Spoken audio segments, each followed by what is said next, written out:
Yeah, good evening everyone. Today's session is on pandas in Python. So basically it's a package, it's a library in Python that is for the full form is data analysis for Python. And this is very important and most commonly used library which we are using this library in our programs, right? For the basic purpose of this library is to import the data set into your program, right? So and perform different operations, different functions. Using different functions you can basically uh, take out the data set. You can fetch out some data sets or some records from that thousands of data sets, right? So let us start and begin with the session. So first of all, what is Python? We have already understood why we are using Python and what are the advantages, what are the features of Python. Let us just have a quick recap of that. It is an object oriented and high level programming language. Yes, why? Because all the OOPS concept, object oriented programming concepts, can be implemented using Python, right?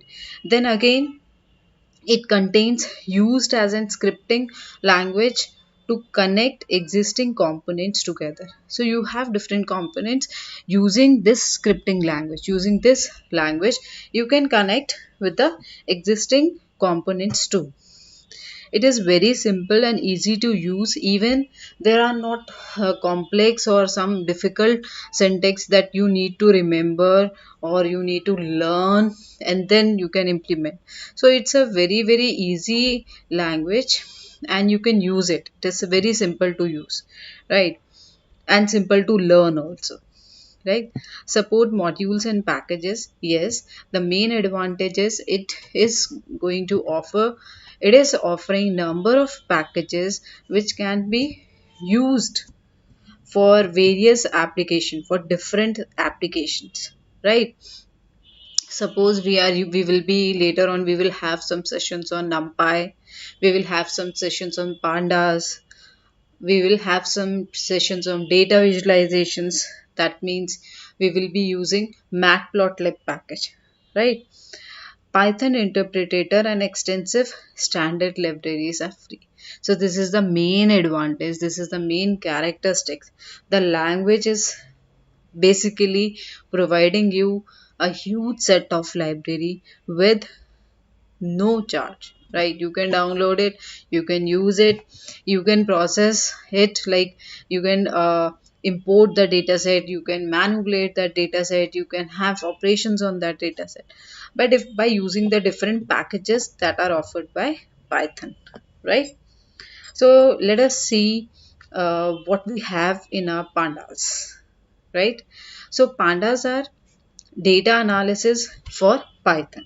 So when we have to analyze the data, we can use this package, we can use this, we can import this library, right? It allows us basically, it's an open source library. We can just install it using the pip command or conda install. There are different frameworks, different you may say instructions that may be given to the compiler and it is going to install this library. It could be panda, it may be you are using numpy, so you may install the numpy, or if you want matplotlib or opencv or nlt toolkit, you may be using any one of them. With the help of that those packages, you can have a clarity of data, you can have you are able to analyze the data actually, right? Now let us see some of the main things, some of the main points that we have in uh, Python packages, right? So basically about pandas, it is an open source library that provides you a wide range of functions, wide range of operations on your data set. And the data set, the format for data set could be a CSV file, it could be an Excel file, it could be a JSON file, it could be SQL databases files also. You just need to import that data set, right? Put them in tables called data frame. So data frame is nothing more than a table, and you can perform data analysis techniques. So that's what I'm telling you, like it is going to provide you analysis of data. You can provide any functions, any operations on that data using such package. Then let us see how to import this pandas in our program. It is, we have already talked about, it's a library which is basically gives you a analysis, or you may use the different functions for analysis of your data set, right? Now what is the beginning of this, how to use this, what are the syntax, what are the basically what are the different functions that we have in pandas, we will be studying one by one. Let's start with how to import this package. Right. For importing this package, the syntax is import is the keyword, and again the pandas is the library name. So you need to, if you want to import numpy, suppose another package, you just need to write down import numpy. If you need to import pandas, you just write import pandas. So there are different libraries. Before that library name, you may use the keyword that is import, and import is just to import the packages. Now what are the different data formats that are basically supported by pandas, right? And the most commonly used formats I'm going to tell you, that is CSV, comma separated value, Excel files or spreadsheets or sheets, you may include it using pandas. Then we have is JSON, JavaScript object notation. We can have, this is also a file which we can import it in a program.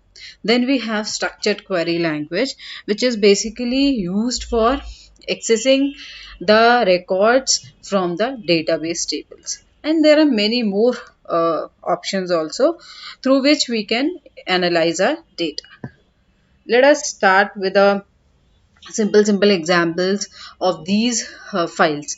Like if we want to see the CSV file, that is comma separated file, so we have such kind of values which we have, in which we have the attributes, the columns of that particular table, and the values in that particular table. So you have some tuples are the rows or records, you have some attributes or columns or fields, right?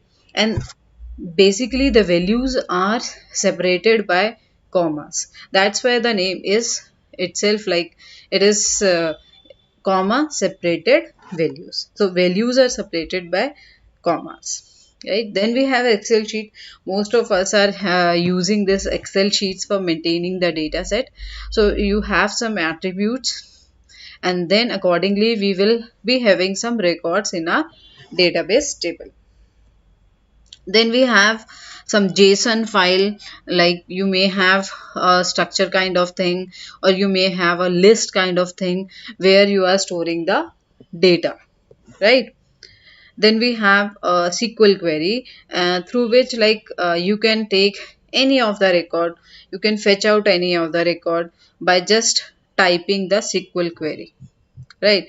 Like suppose I want to use for all the active users whose name would be starting from A, so it is going to extract the records of the users whose name are starting with A. So this is how it works basically. If we want to fetch out, like those who are having the age above than 18, we are going to fetch out the records of those particular students. So we may fetch out according to our condition, we may fetch out the data. Now let us see some of the basic concepts behind pandas. First of all, the syntax you need to have in your mind before starting implementing, or before starting with any program, right? Declaring a variable, first you need to declare a variable, always to the left of equal sign. So yes, whenever you have any variable name, it should be on the left hand side of equal to or assignment operator.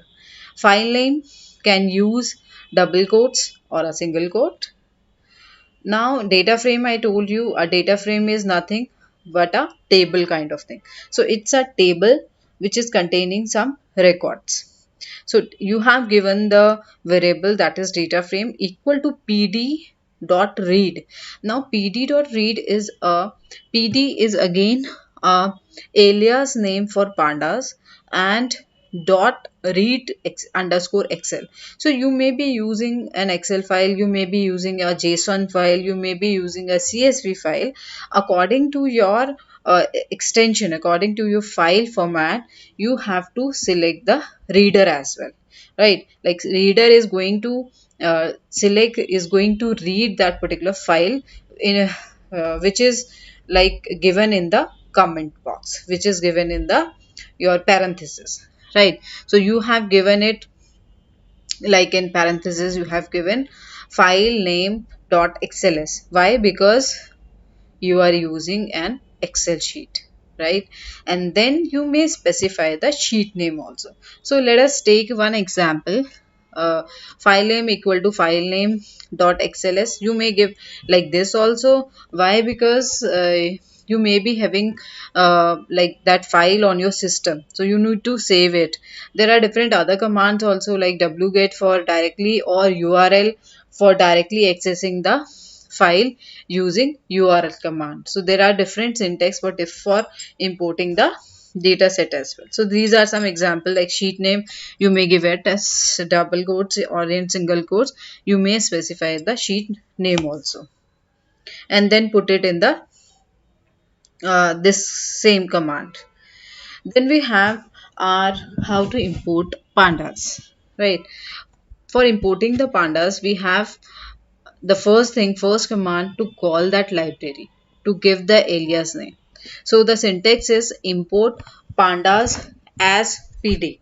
So as pd is like pd is given as a alias name for the pandas library, right?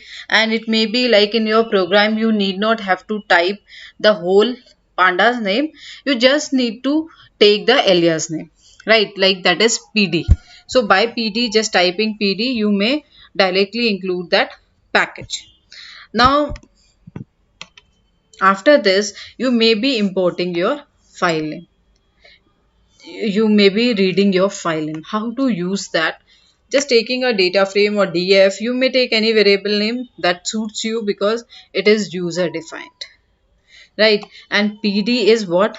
Pd is the alias name for the pandas. So use this for calling the function that is read underscore excel. So excel hai, so that means you will be having the xls file, right? Why? Because it is having that particular syntax. If it is csv, then you just check out pd.read underscore csv. If it is json, then you can read underscore json. It is according to the extension, you may change the reader also, right? So this is how we import a file, import a data set into a program using pandas library, right? So these are the commands, these are the syntax for calling the panda file in our program. Next we have is, let us run some of the programs. Let us have a look on how to import, how to run these programs in our program. So you may be using any compiler. You are just, I told you, first you need to take the import the package. So for importing the package, I have written the command import pandas as pd. Then we have taken a data variable that is data frame, or you may take it like this is an example. You may be taking the dataset name, and then if you are taking the excel command, means you are taking the excel file. So you need to mention it like after the path. Once you specify the path of that excel file, then you need to give which sheet you are going to access it. Then for that you need to write down the sheet name is this, right? And then you may print the directly the variable name, the records, the number of records will be printed. Next we have is, what columns do I have, what are their data types. Now for this, what columns, how many attributes are there in the data set, for that purpose we will be having, and what is the type of the data they are holding, right? So we will be having a command that is your data frame dot d types, right? Whatever the data set, data frame name is there. So suppose I am taking this data frame, I am taking it as data frame is equal to pd dot read underscore xl, and then we put the path of the file name. So here we need to just write it dot d types is the function, is the basically the command that gives you how many columns, how many attributes are there in the data set, and what is the type of that data.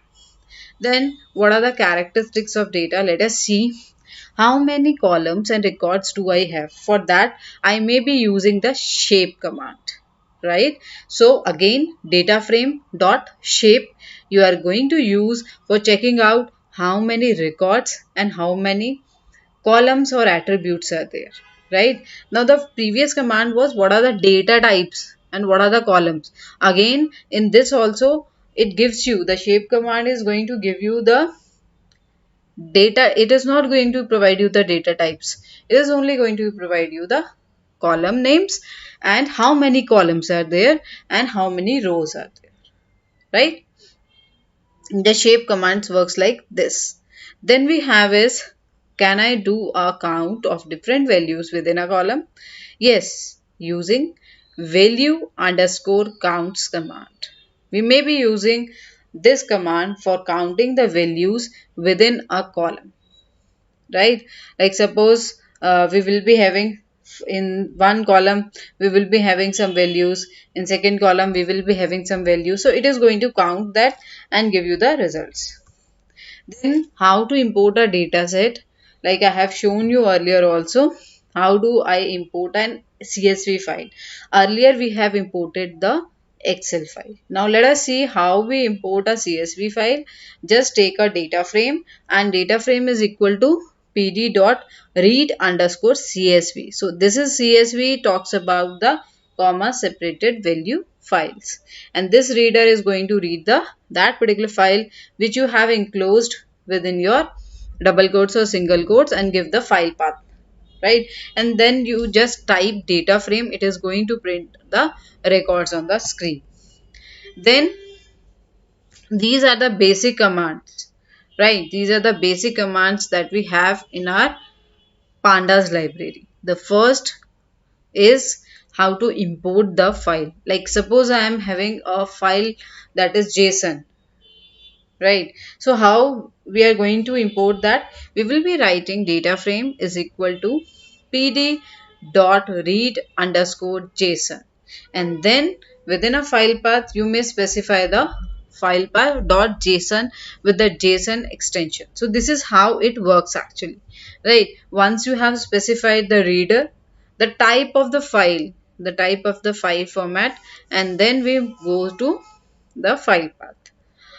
So when we have our like pandas, how we are going to use this Python development environments, Python libraries can be downloaded, or Python can be downloaded from various sites. The first is you may be using nthought.com, you may be using anaconda.com, you may be using directly python.org also, or if you want to download the pandas.pydata.org. So these are the various environments through which you can download the Python, right? So that you can have this command on your system also. You can import the file and you can run the file too on your system. Now after this, let us see the implementation of this, right?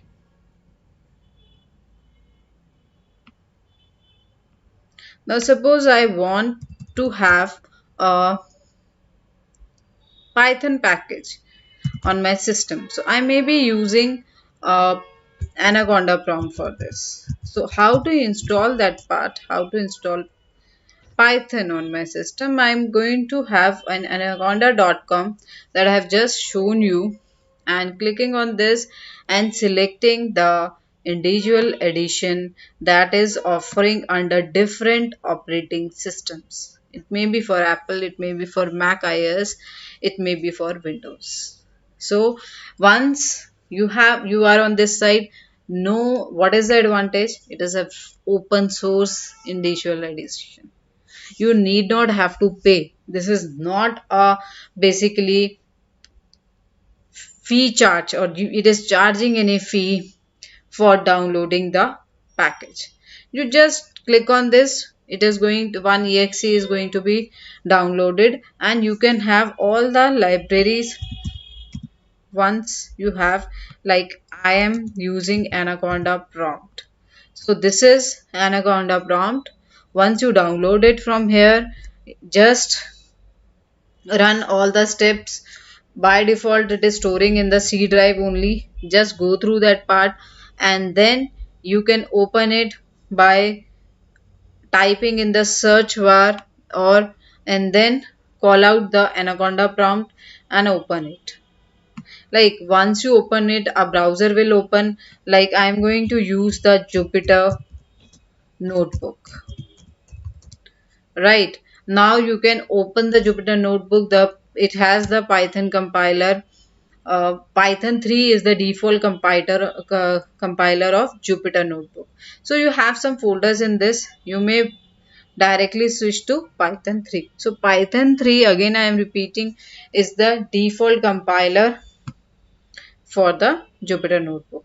Now what you need to do is, this is my notebook, and I want to have a name that is Pandas, right? So my notebook name is Pandas, and it is basically, you may use this Pandas notebook later on also. So it's an interactive notebook. Whatever you are going to type it is automatically saving that content. No need to take the screenshot, no need to worry about where our code will go after doing the programming, or whether I have to, like, it is divided into sections also.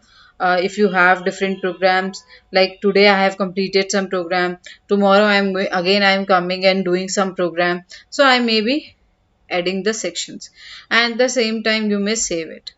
So it is auto saved.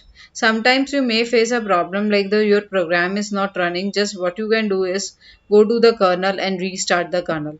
Once you once you press the restart the kernel, this connected part is coming. This message would be coming, and it is stating that your kernel is ready to use. And then in Pandas, or in any library, using any library, you can type it like import Pandas as PD, and then taking a data frame in which you are going to use the read underscore CSV file, and then take the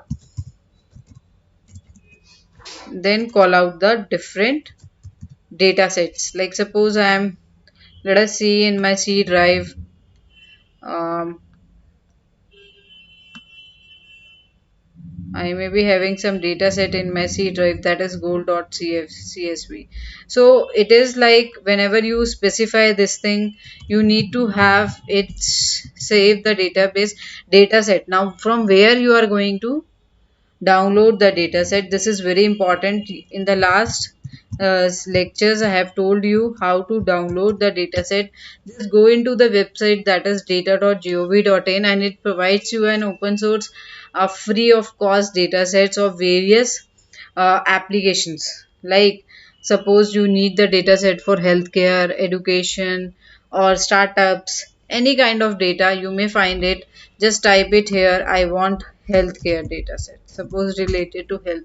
So it is going to give me the detailed sets of the datasets that are related to health only, like COVID vaccination, or you may have number of datasets, and you may directly check out from here. So there are number of database. Just click on any dataset, and suppose I am going to have a healthcare dataset, or I may be using some other dataset. So what I'm going to do is, I'm just going to the catalogs, because under catalogs we have the different datasets. Suppose this is for Nilgiris district handbook. I don't want that.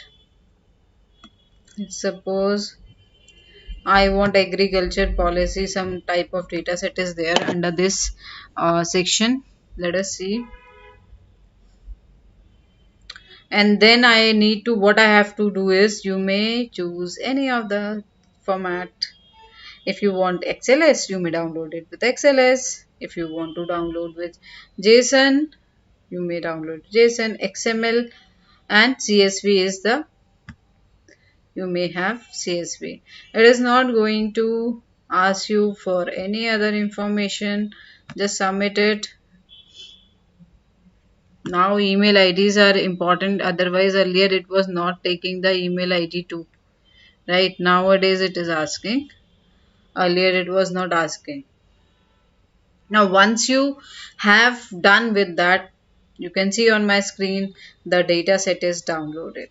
You have some data set of this incentives, concessions and agriculture policies. You may have subsidies, you may have number of attributes. So these are the attributes which are the headers of the records, and this is a single record. This is a number of records are there. So if I want to check out how many records are there, I may be selecting each of them, and then here it is coming 247, right? So I may be having, this is the total count actually, right? So if I move to this side, there are 31 records in this file. There are how many records? There are 31 records.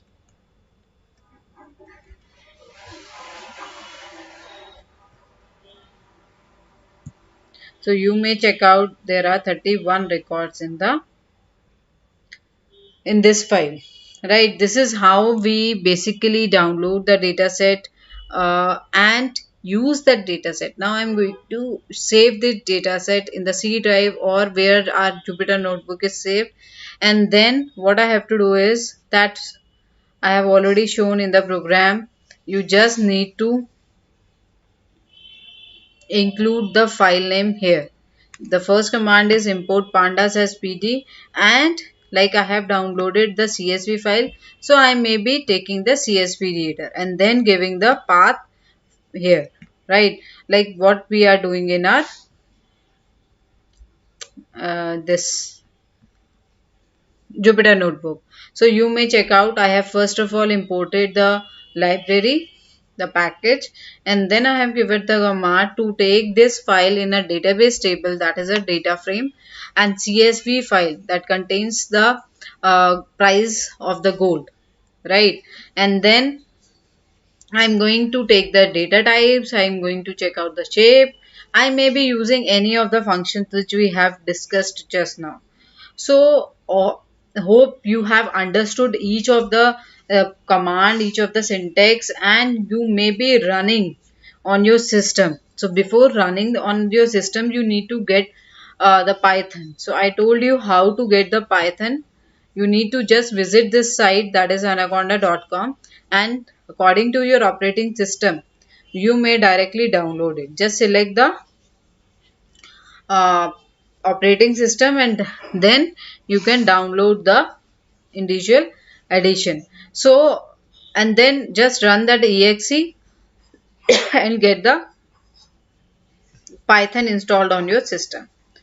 So and then you can implement all these functions which we have done in our today's session. So hope you have understood the concept and like this session, right? So we will be meeting in next sessions in the next class. Thank you.